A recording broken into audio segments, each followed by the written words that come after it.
Bahagyang sumipa ang kaso ng HIV sa Quezon City, partikular na sa mga estudyante. Ayon sa ulat ng lokal na pamahalaan, umabot na sa mahigit 400 ng kaso na nasa edad 15 to 25 years old. Tungayan ng detalye sa aking report.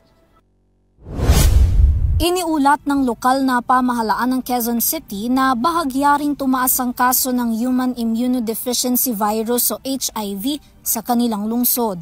Mula sa dating 411 HIV cases noong 2024, tumaas ito ngayon ng 2.43% o kabuuang kaso na 421 new HIV cases. Sa kabuuang bilang daw na yan, 35% o 149 ang na-diagnose na edad 15 to 25 years old, karamihan sa mga ito ay estudyante.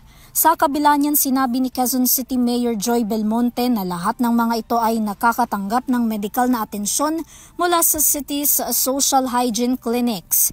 Dahil din daw sa mga pagsisikap na ginagawa ng lungsod para bantayan ang mga kaso ng HIV, tumaas ang porsyento ng mga Q-citizen na nagpapa-HIV test sa nakalipas na 3 taon.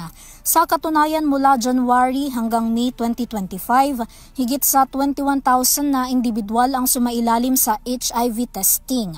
16.7% daw yan na mas mataas kumpara sa mga nates noong 2024, habang 22.5% noong 2023 at 60% noong 2022.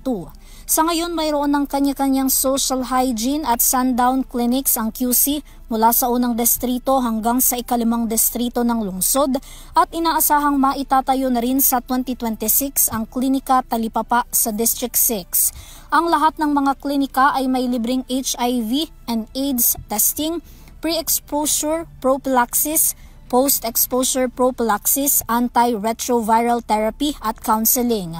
Samantala, matatanda ang iniulat lang kamakailan ng Department of Health DOH ang 500% increase sa kaso ng HIV sa buong bansa na may kabuuang kaso na aabot ng hanggang 148,831. Higit 5,000 dito bagong kaso ng virus.